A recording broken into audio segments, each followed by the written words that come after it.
3 Sabat yang penuh berkat di kota Tesalonika. Ya, ini ya kota yang diberkati oleh Tuhan selama 3 Sabat ini.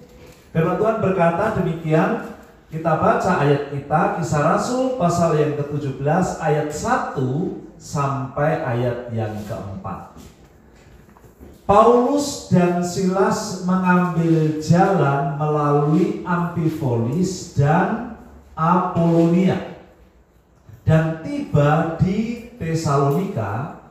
Di situ ada sebuah rumah ibadat orang Yahudi. Ayat yang kedua. Seperti biasa, Paulus masuk ke rumah ibadat itu. 3 hari Sabat berturut-turut, ia membicarakan dengan mereka bagian-bagian dari kitab suci. Tidak semua kitab suci, tetapi bagian-bagian dari kitab suci. Siang ini kita tidak membicarakan semua kitab suci, hanya bagian-bagian saja yang kita perlukan untuk siang hari ini. Yang ketiga, bagian-bagian apakah yang mereka bicarakan itu? Ia menerangkan kepada mereka dan menerangkan dan menunjukkan bahwa Mesias harus menderita dan bangkit dari antara orang mati. Mesias tidak boleh tidak bangkit, mati kemudian tidak bangkit lagi. Banyak orang yang mengaku Mesias. Aku adalah titisan Yesus. Darahku adalah darah Yesus, darah Mesias. Ada yang begitu ya. Aku adalah Yesus yang datang kembali. Ya. Kata Brother Mark, saya setuju. Kalau mengaku Yesus, coba disalibkan, kemudian dikubur, bangkit lagi enggak? Ya. Kalau tidak bangkit berarti bukan Yesus ya. Jadi orang biasa itu ya.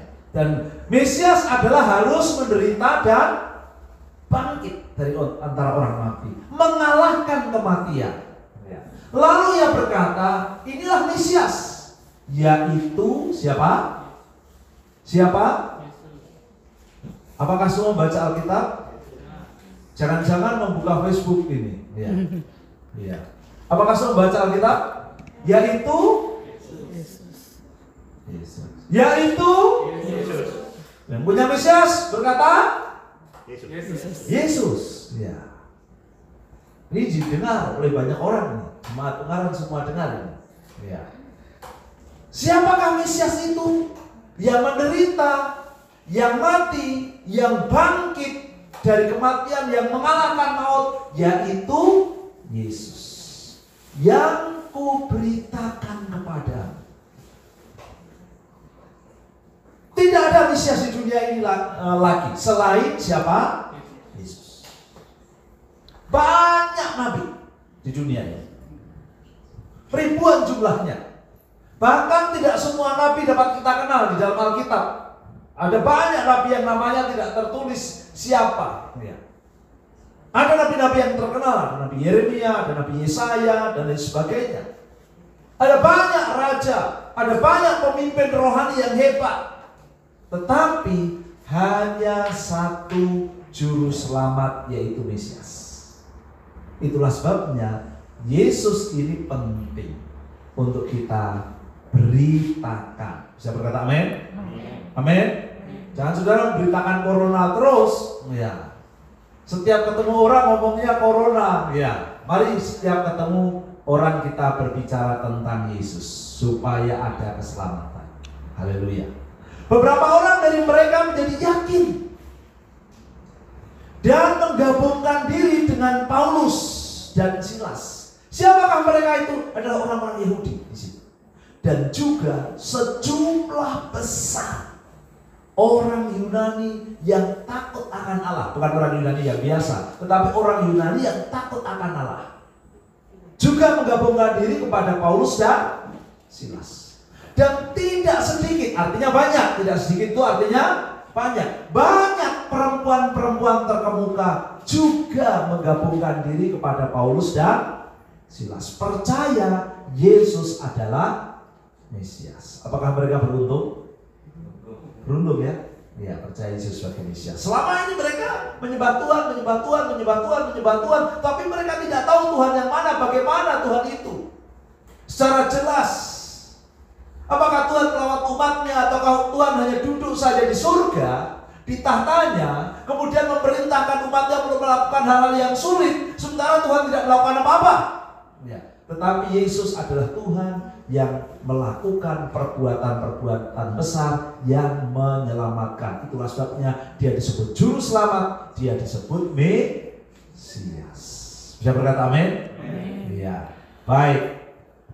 Saudara mungkin berkata begini, aku ini sudah orang diselamatkan, aku datang sekarang ini di saat pandemik ini, yang aku butuhkan adalah ekonomiku diperbaiki. Ya. Bukan nanti masuk surga. Sekarang aku di dalam dunia, tidak di surga. Aku perlu kesembuhan sakitku.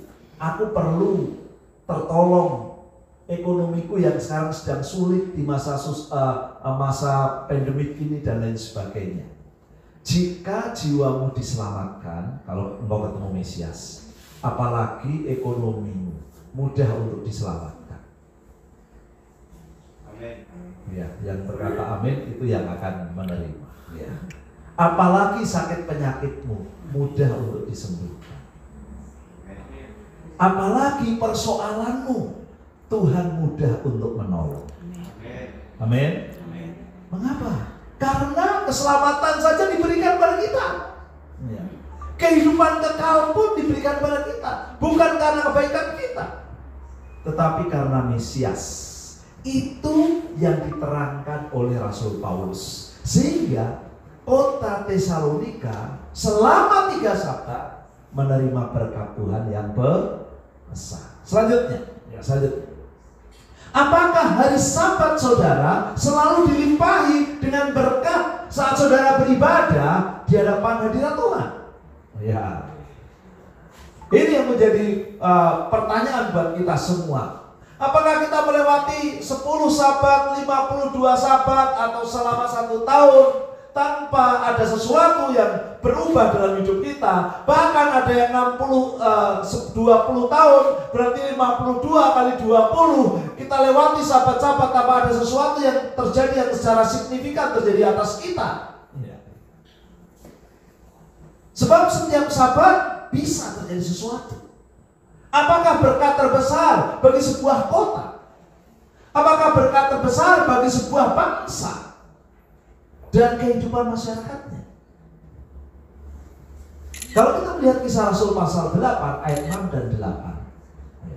Kisah Rasul pasal yang ke-8 ayat 6 dan ayat yang ke-8. Di sana jelas bahwa kota itu akan berbahagia jika menerima keselamatan dari Tuhan. Ya. Inilah yang disebut dengan perubahan, transformasi yang besar atas sebuah kota maupun atas sebuah negara. Firman Tuhan katakan demikian. Kisah Rasul pasal 8 ayat yang ke-6. Ketika orang banyak itu mendengar pemberitaan Filipus. Kira-kira apa yang diberitakan Filipus? Yesus Sang Mesias. Sama dengan yang diberitakan oleh Paulus dan Silas. Apakah setuju? Setuju ya? Sama ya? Halo? Sama ya? Ya. Pemberitaan Petrus, pemberitaan Filipus dan Paulus dan Silas sama. Ketika Filipus memberitakan pemberitaan di kota itu, namanya kota Samaria, dan melihat tanda-tanda yang diadakannya, mereka semua dengan bulat hati menerima apa yang diberitakannya itu. Jadi orang kota Samaria itu dengan bulat hati menerima pemberitaan itu. Saudara boleh datang ke gereja, tetapi ketika sudah mendengar firman Tuhan sudah tidak terima, itu tidak ngefek pada kehidupan kita. Tetapi kota Samaria itu dengan bulat hati menerima firman Allah, menerima Mesias, menerima Yesus sebagai juru selamat tadi. yang diterangkan oleh Filipus seperti yang diterangkan Paulus dan Silas. Lalu apa yang terjadi pada kota itu? Maka sangat besar sukacita dalam kota itu. Haleluya. Bahagialah kota itu. Ada politikus yang mengatakan bahagia kotanya dan lain sebagainya, sejahtera rakyatnya. Tapi kelihatannya rakyatnya sedih semua nih. Banyak mengalami kesulitan, kebanjiran, ya, dan lain sebagainya. Ya. Tetapi Alkitab bersaksi, ini sudah terjadi. Bukan janji dari Filipus, nanti kalau kamu terima juru selamat, kamu bahagia. Tidak. Ketika orang Samaria itu dengan bulat hati menerima juru selamat, lalu kota itu penuh dengan sukacita. Bagaimana kalau sebuah negeri menerima juru selamat? Negeri itu juga akan menerima sukacita. Bisa berkata amin? Bagaimana kalau sebuah keluarga menerima juru selamat? Keluarga itu akan menerima sukacita. Bagaimana kalau sebuah organisasi menerima juru selamat? Organisasi itu akan menerima sukacita. Ya. Sebab sumber sukacita itu adalah juru selamat yang diberitakan oleh Paulus, oleh Silas, dan oleh Filipus. Haleluya.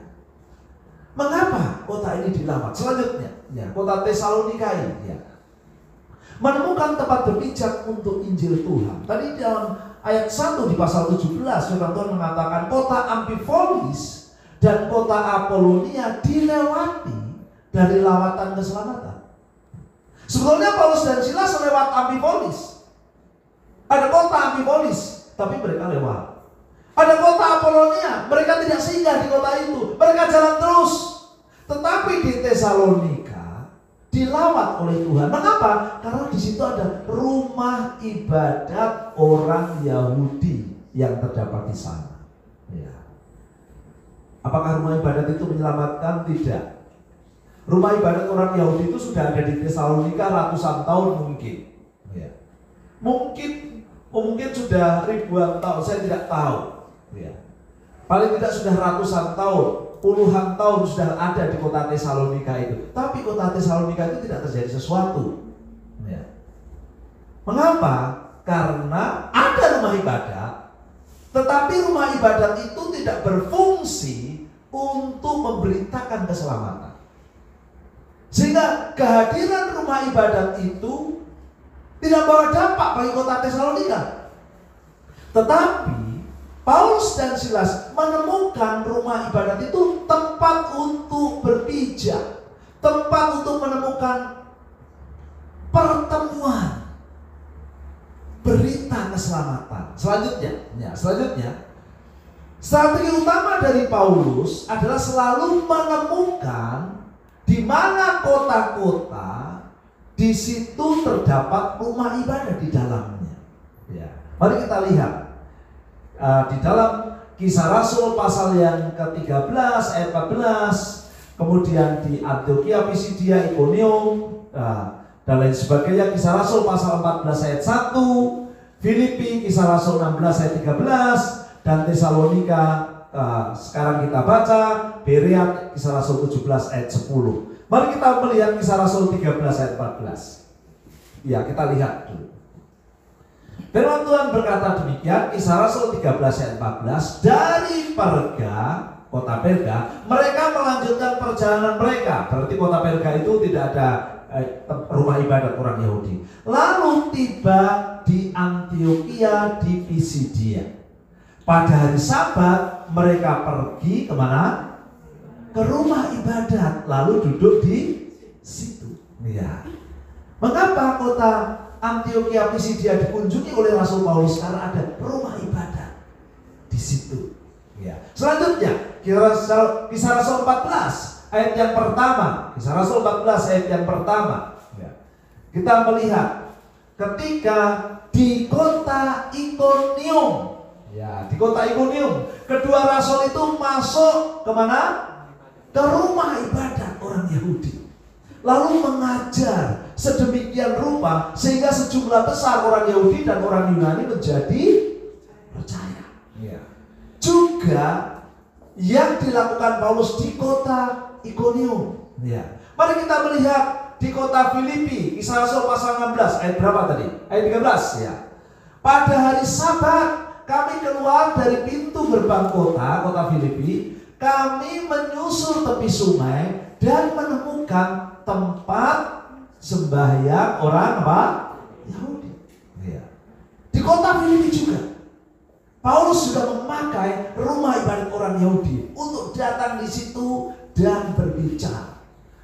Kita sudah membaca Kisah Rasul pasal 17 ayat yang pertama ya, di kota Tesalonika ya. Dan kedua, Paulus dan Silas mengambil jalan melalui Amfipolis dan Apolonia dilewati, kemudian dan tiba di Tesalonika. Di situ ada sebuah rumah ibadat orang Yahudi. Mari kita lihat Kisah Rasul 17 ayat 10 di kota Berea. Kita melihat di sini.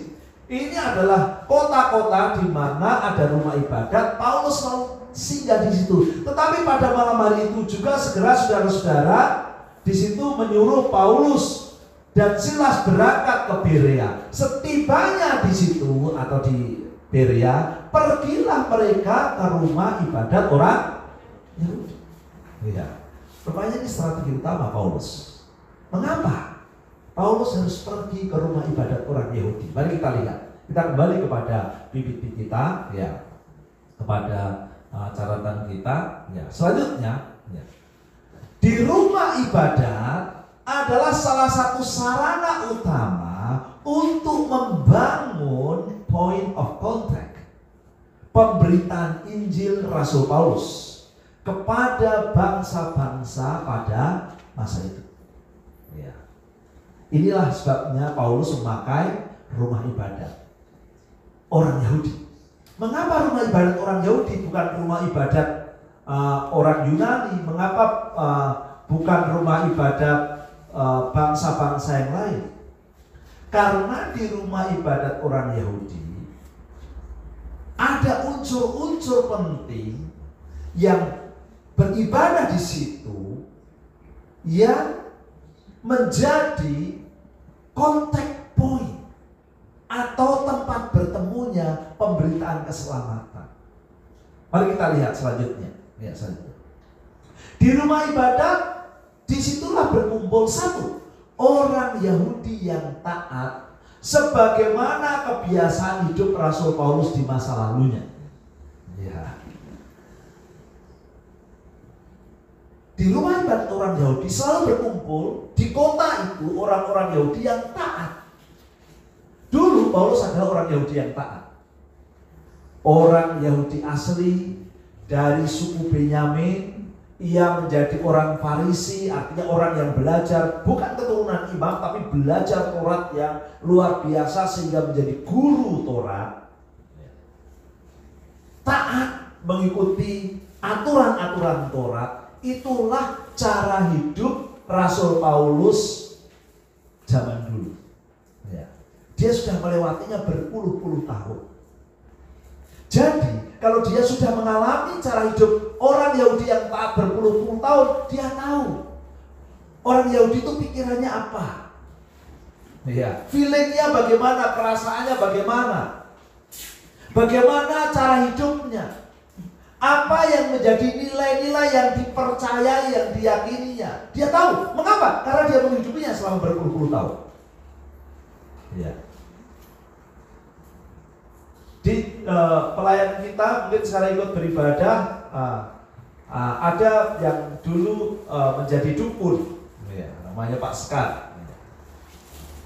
Kemudian dia sekarang jadi anak Tuhan. Sekarang dia melayani Tuhan.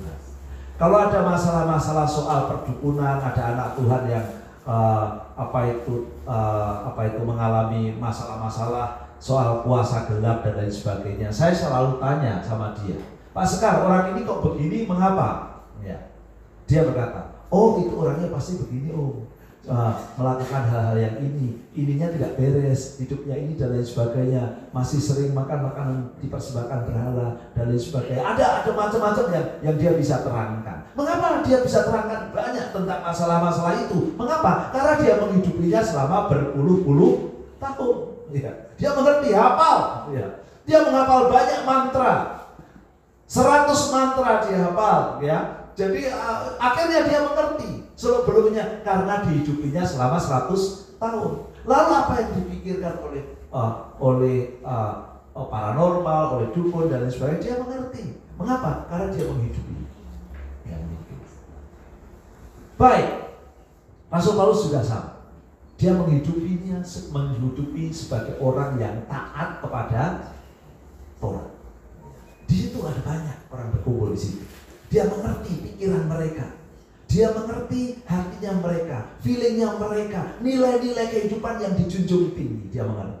Yang kedua, di rumah ibadat orang Yahudi juga berkumpul bangsa-bangsa bukan Yahudi yang mencari Allah yang esa, yang hidup takut akan Tuhan. Ya. Ada banyak bangsa yang bukan orang Yahudi pada waktu itu di abad yang pertama, tetapi hanya satu bangsa yang mengenal Allah yang esa atau Allah yang tunggal. Dan bangsa itu adalah bangsa Yahudi. Itulah sebabnya kalau bangsa-bangsa yang lain, bangsa Yunani atau bangsa orang-orang asli Tesalonika yang ingin bergabung, ingin mencari Allah yang esa, Allah yang tunggal, mereka datang ke rumah ibadat orang Yahudi. Sebagian besar bangsa-bangsa yang lain di sekitar mereka Tuhannya banyak. Ada yang 1.000, ada yang 2.000, ada yang 1 juta, ada yang setiap tempat ada Tuhannya dan lain sebagainya. Banyak. Tetapi mungkin mereka ribet dengan melayani banyak Tuhan. Mereka ingin simple, aku ingin melayani satu Tuhan saja, tidak perlu terlalu banyak Tuhan. Akhirnya mereka datang ke rumah ibadat orang Yahudi. Paulus mengerti itu. Mengapa mengerti? Karena Paulus hidup di tengah-tengah bangsa yang demikian di kota Tarsus. Dia lahir di kota Tarsus, dibesarkan di kota Tarsus, bukan di Yerusalem. Kalau dia dibesarkan di Yerusalem, dia tidak mengerti situasi itu. Karena orang-orang di Yerusalem sebagian besar adalah orang Yahudi. Tetapi dia dibesarkan di kota Tarsus, di mana orang-orang yang bukan Yahudi, yang mempunyai Allah yang banyak itu, hidup bersama dengan dia setiap hari. Bergaul dengan dia, mungkin bisnis dengan dia, mungkin melakukan aktivitas bersama-sama dengan dia, olahraga bersama dengan dia. Akhirnya dia mengerti cara hidupnya.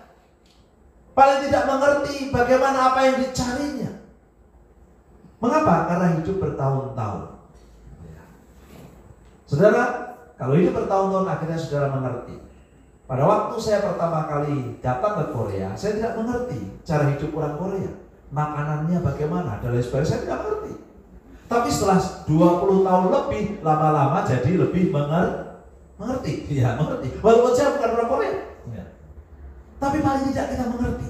Mengapa cara hidupnya, sikapnya, kebudayaannya, dan lain sebagainya. Feelingnya, kita mulai bisa merasakan. Apa yang dikatakannya, apa kesukaannya, dan apa yang tidak disukai, dan lain sebagainya. Kita mulai mengerti. Walaupun saya bukan orang Korea. Mengapa? Karena saya hidup bersama-sama. Paulus juga sama. 2 kelompok orang ini ada di rumah orang Yahudi. Dan ketika itulah maka Paulus bisa meramu pemberitaan Injil yang cocok bagi pikiran, hati, dan feeling mereka. Selanjutnya. Membuka rahasia besar umat manusia. Mesias segala bangsa adalah siapa? Yesus Kristus. 2 kelompok orang tadi, baik orang Yahudi asli maupun orang-orang bukan Yahudi yang takut akan Tuhan, yang beribadah di rumah orang Yahudi, tidak mengerti bahwa Yesus Kristus adalah Mesias. Apakah berita utama yang mengubahkan keadaan dunia? Adalah kemampuan kita secara tepat menjelaskan bahwa Yesus adalah Mesias segala bangsa. Kemampuan kita secara tepat. Penjelasan kita yang terlalu simpel dan tidak menarik membuat berita keselamatan menjadi tumpul. Tetapi penjelasan secara detail dan benar dengan pengurapan kuasa Roh Kudus, maka akan membuka banyak hati untuk menerima keselamatan. Ya. Jangan lupa, ya. Mengapa kita tidak bisa bersaksi kepada orang? Karena kita sebagian besar tidak bisa menjelaskan Tuhan Yesus dengan tepat, dengan detail dan benar. Sehingga pemberitaan kita tumbuh. Tetapi Paulus ini tahu pikiran dari orang Yahudi, karena dia dulu hidup berpuluh-puluh tahun sebagai orang Yahudi. Dia tahu pikiran orang-orang yang bukan Yahudi yang mencari Tuhan, karena dia hidup berpuluh-puluh tahun juga bersama dengan mereka di kota Tarsus. Apa yang mereka cari, apa yang mereka rindukan, Paulus tahu. Ya, Selanjutnya, ya, next page. Hasil selama 3 minggu menguraikan firman Tuhan.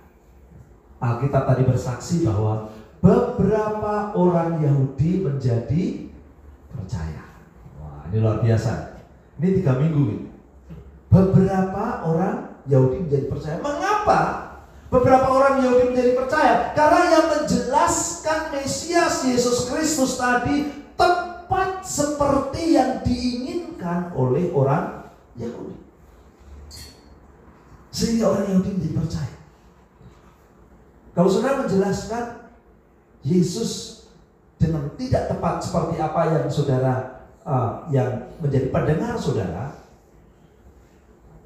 lalu pemberitaan itu tidak make sense. Pemberitaan itu tidak membuka hati, tidak membuka pikiran, tidak mengubah. Dan kita harus belajar terus untuk terus kita bagaimana memberitakan Kristus sampai membuka hati dan pikiran. Karena itu bisa membuat seseorang berubah. Dalam 3 minggu ada banyak orang Yahudi yang terima Yesus sebagai Tuhan dan Juru Selamat. Ada berapa minggu kita sudah lewati sebagai orang Kristen? Ada berapa jiwa yang kita bisa buka pikiran dan hatinya dari pemberitaan kita tentang Yesus Kristus? Mari kita belajar. So, Tuhan bisa pakai setiap kita semua dengan kuasa. Kemudian yang kedua, ada yang lebih dahsyat lagi. Sejumlah besar orang Yunani, bukan Yahudi. Sejumlah besar orang Yunani yang takut akan Allah masuk dalam keluarga kerajaan Allah. Wow, luar biasa. Jika 1 tahun ada 1 orang yang dimuridkan, saya akan apresiasi kepada saudara ya.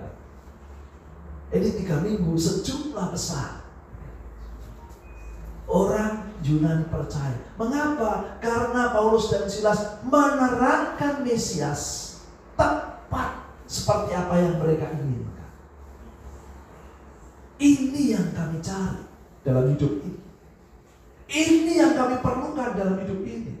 Ini yang perubahan ini yang kami sedang cari, sedang kami usahakan, tetapi kami gagal dan gagal. Tetapi ketika menerima Yesus sebagai Tuhan dan Juru Selamat, mereka mengerti. Mereka juga mengerti apa arti hidup. Mereka mengerti mengapa Tuhan itu asa.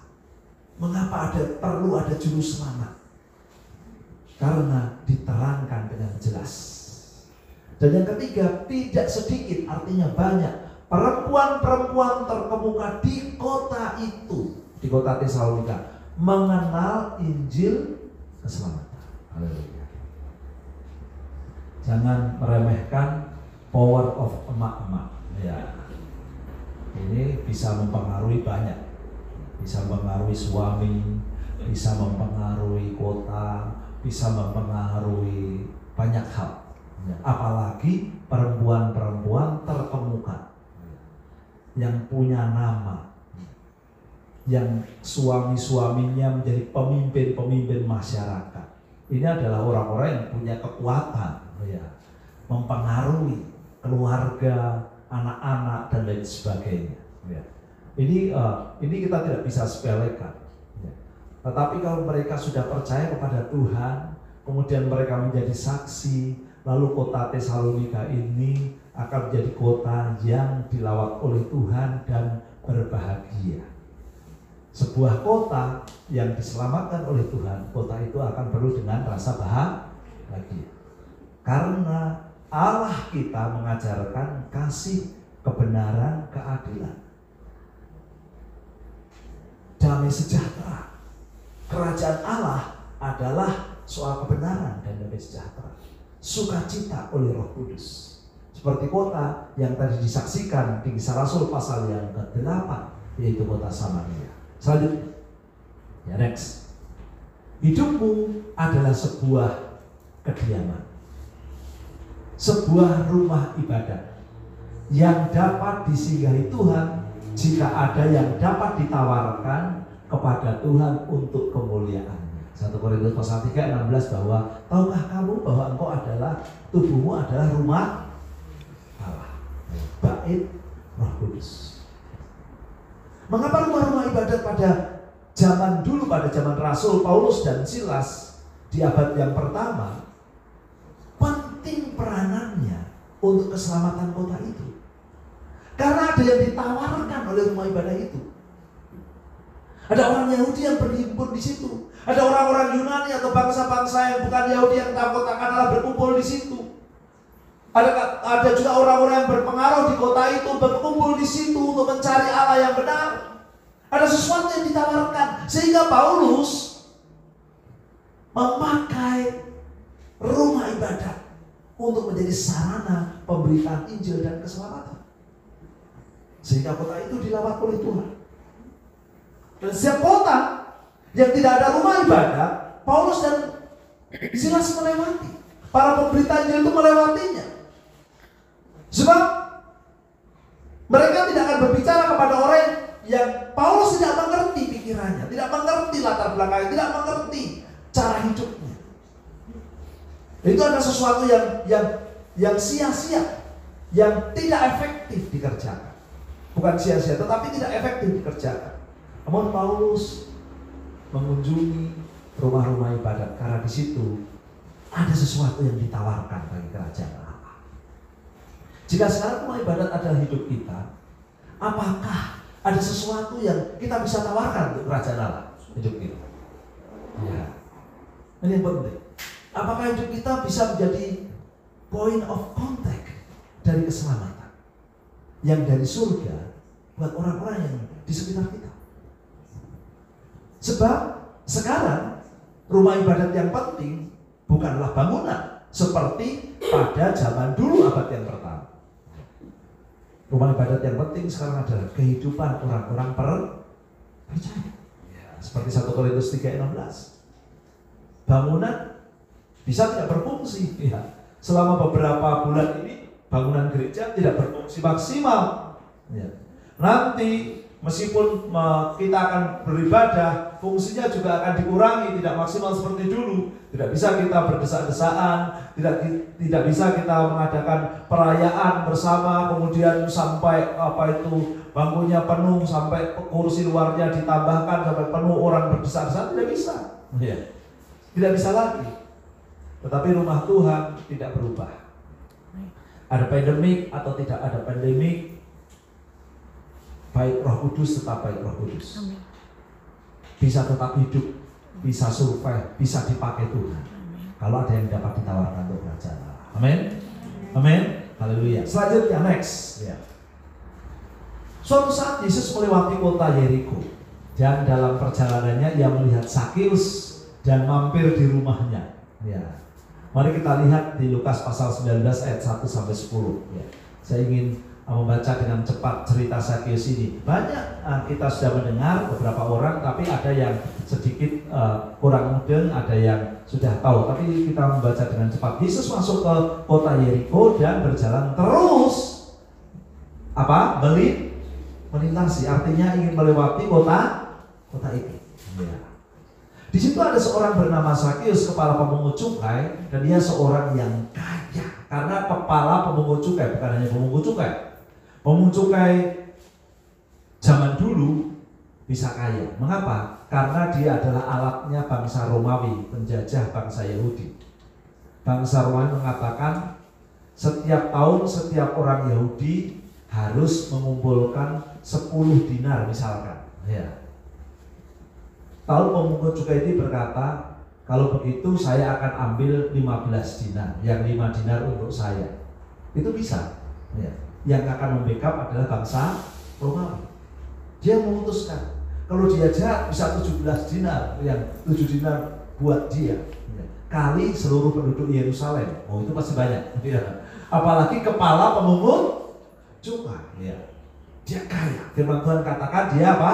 Kaya. Ia berusaha untuk melihat orang apakah Yesus itu, karena dia belum mengenal Yesus waktu itu. Tetapi ia tidak berhasil karena orang banyak, sebab badannya pendek. Ya. Kaya tapi pendek. Ya.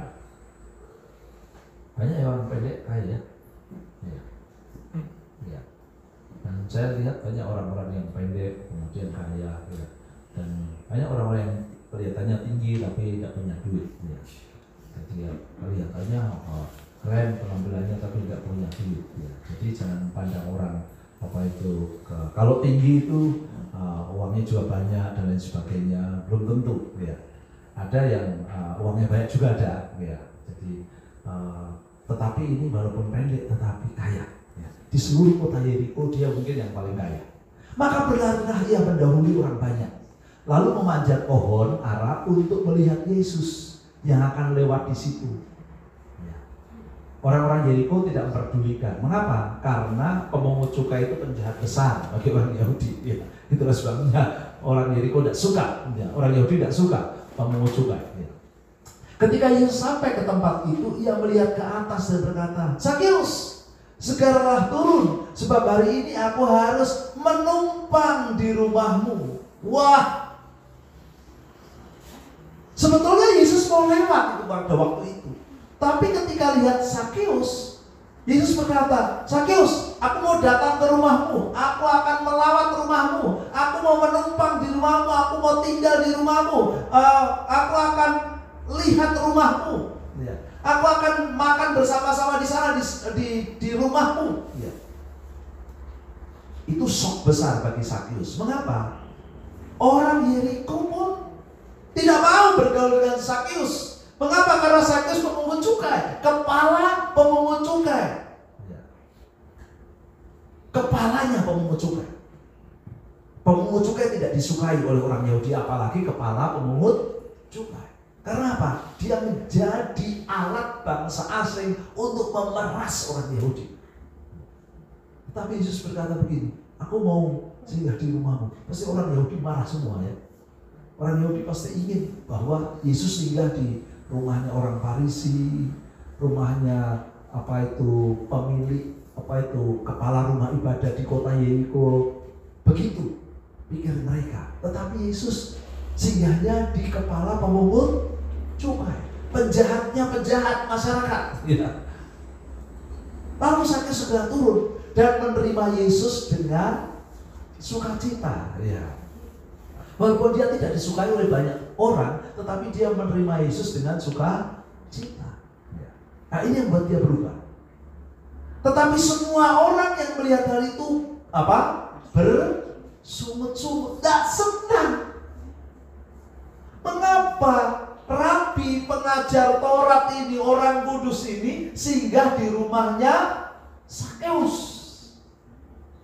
pemeras bangsa Yahudi? Katanya ia menumpang di rumah orang berdosa. Jadi Sakeus itu dicap sebagai orang berdosa. Orang berdosa. Karena memang suka meras. Kalau saudara suka memeras orang lain, saudara jadi rentenir atau saudara jadi debt collector, saudara pasti dipandang sebagai masyarakat sebagai orang berdosa. Betul ya? Kira-kira begitu. Apalagi suka memukulin orang dan lain sebagainya. Pasti dianggap orang yang berdosa. Tetapi Sakeus berdiri dan berkata kepada Tuhan, Tuhan, setengah dari milikku akan kuberikan kepada orang miskin. Waduh, orang yang paling kaya di Yeriko ini berkata, separuh akan kuberikan kepada orang miskin. Kalau dia kekayaannya 10 triliun, 5 triliun akan dibagikan kepada orang miskin. Waduh, kalau ada 5 triliun dibagikan kepada orang miskin, ya. Di RT 5, RW 1, Bandarjo Ungaran, wah semua masing-masing keluarganya 60 keluarga atau bagaimana, wah itu atau 100 keluarga pun dapat banyak gitu ya, dapat banyak. Seluruh kota Yeriko orang miskin pasti tiba-tiba ekonominya jadi baik, ya. Karena separuh. Dan kiranya ada sesuatu yang kuperas dari seseorang akan kukembalikan 4 kali lipat. Kalau ada yang kutipu, aku peras, aku kembalikan 4 kali lipat. 9. Kata Yesus padanya, hari ini telah terjadi keselamatan kepada rumah ini. Karena orang ini pun anak Abraham, sebab anak manusia datang untuk mencari dan menyelamatkan yang hilang. Kata Yesus padanya, hari ini telah terjadi keselamatan kepada rumah ini. Karena orang ini pun anak Abraham, sebab anak manusia datang untuk mencari dan menyelamatkan. Mengapa Yesus datang melawat Sakius? Kemudian mengapa Sakius itu menerima keselamatan? Karena Sakius ada kekayaan yang bisa ditawarkan bagi kerajaan Allah. Ya. Memberkati orang-orang miskin di seluruh kota Yeriko dengan hadirnya Yesus di rumah ini. Orang-orang yang mengalami kesulitan pada waktu itu segera mengalami perubahan hidup, minimal secara sosial, secara finansial. Bolehkah gereja, orang-orang percaya mengadakan perubahan, membantu masyarakat, membantu orang-orang yang kekurangan, membantu orang yang mengalami kesulitan dalam bekerja, untuk membantu bekerja, membangunkan pekerjaannya dan lain sebagainya? Boleh. Untuk apa? Untuk masyarakat bisa terbangun kembali. Dan saya rindu, ini adalah bagian penting yang pernah dikerjakan oleh Sakius bagi kota Yeriko. Sampai hari ini kesaksian ini tidak dihapus, tidak dilupakan. Karena apa? Karena ada sesuatu yang bisa ditawarkan untuk kerajaan Allah, ya. Untuk banyak orang diselamatkan. Selanjutnya, next, ya, selanjutnya, ya. Dan Yesus juga melawat Saulus yang sekarang sedang kita bicarakan, yaitu Rasul Paulus, yang memiliki kepandaian yang luar biasa yang dapat dipakai oleh Yesus sebagai alat pemberita kabar baik, sehingga ia dapat membuka gereja-gereja segala bangsa. Kisah Rasul pasal yang ke-9 ayat yang ke-15. Mari kita baca Kisah Rasul pasal 9 ayat yang ke-15, ya, dengan cepat. Firman Tuhan berkata demikian, Kisah Rasul pasal 9 ayat yang ke-15.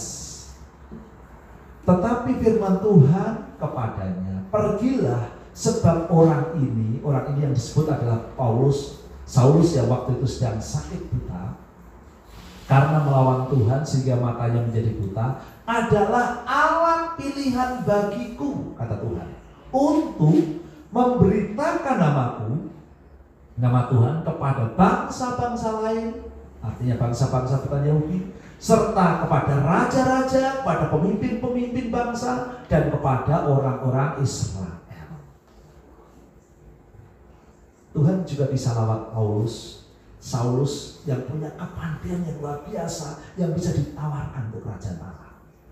Yesus juga melawat Petrus dengan keberaniannya yang lebih daripada yang lain untuk berbicara, sehingga menjadi alat kabar baik yang efektif. Kisah Rasul pasal yang kedua ayat yang ke-14. Di dalam Kisah Rasul pasal yang kedua ayat 14, firman Tuhan berkata demikian, maka bangkitlah Petrus berdiri dengan ke-11 rasul itu, dan dengan suara nyaring, Petrus dengan suara nyaring berkata kepada mereka, hai kamu orang Yahudi dan kamu semua yang tinggal di Yerusalem, ketahuilah dan camkanlah perkataanku ini.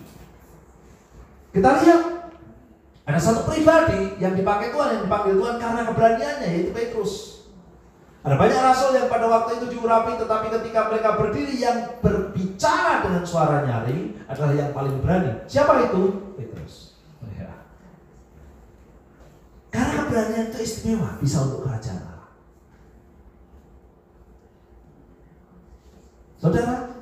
Saudara punya kekayaan, saudara bisa dipakai untuk kerajaan Allah. Saudara punya keberanian, bisa dipakai untuk kerajaan Allah. Saudara punya kepandaian, saudara juga bisa dipakai untuk kerajaan Allah. Jika yang mau persembahkan kepada Tuhan. Amin. Amin. Bisa dipakai oleh Tuhan. Sebab saudara dari rumah Allah, ada yang ditawarkan dari rumah Allah untuk terjadinya keselamatan. Selanjutnya, apakah yang istimewa dari hidupmu yang akan engkau persembahkan untuk dapat dipakai oleh kepentingan kabar baik? Nah, ini challenge bagi kita. Yesus juga dapat memakai kesabaranmu. Mungkin saudara tidak pandai, saudara tidak kaya, saudara tidak berani, tapi saudara orang yang sabar. Bisakah dipakai untuk kerajaan Allah? Bisa.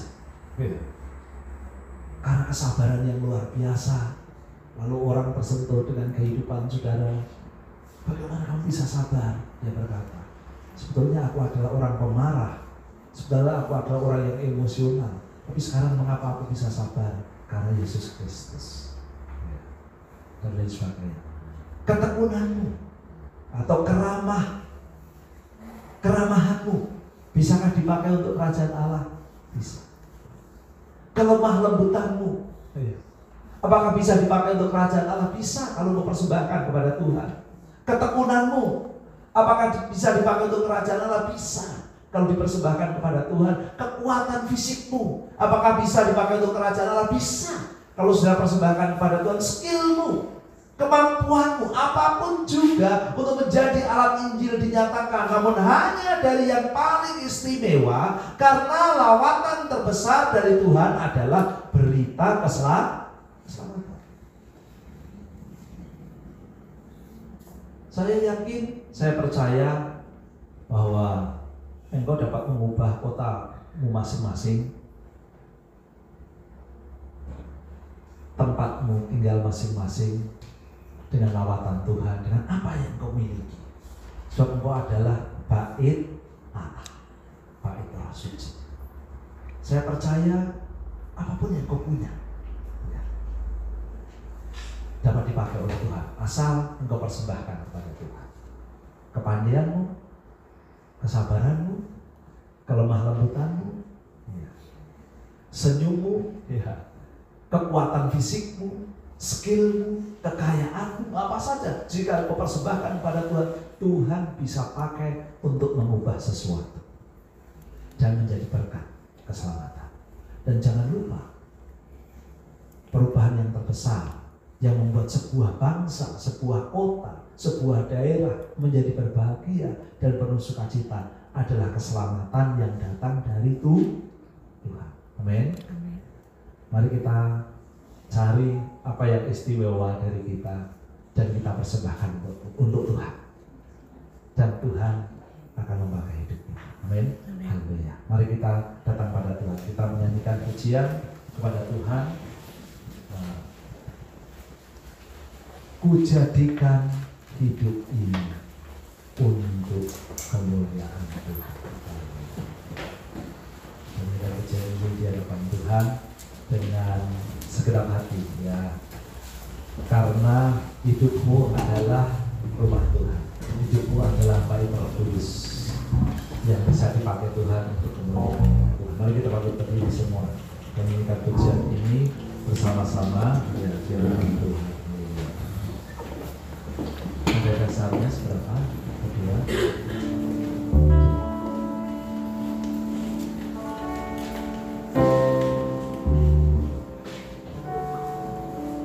Ku jadikan hati ini untuk kediamanmu. Ku serahkan